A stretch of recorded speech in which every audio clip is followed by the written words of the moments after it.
Oh, ganito po kakapal ang aming snow ngayon. It's like hanggang abot na ng ano, tuhod. Look at this.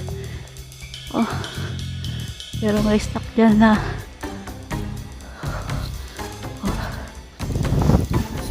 so guys, this is what's happening here in Canada right now. Snowstorm. Yeah. There's no buses or cars or kami.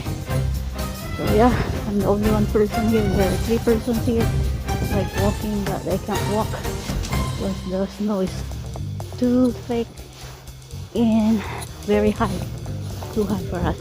Look at this guys. Now I am stuck here at Yorkdale station because another commuter said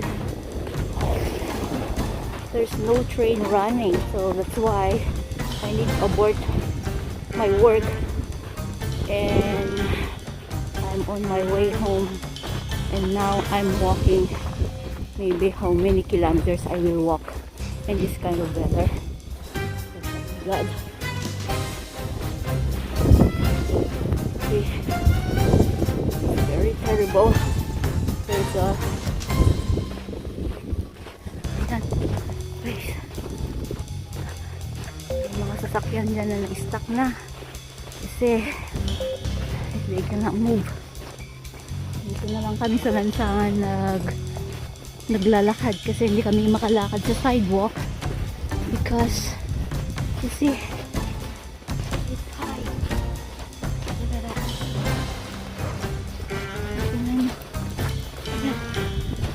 Grabe guys.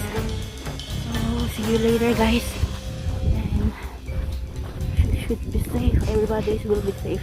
Keep safe guys. It's blowing guys.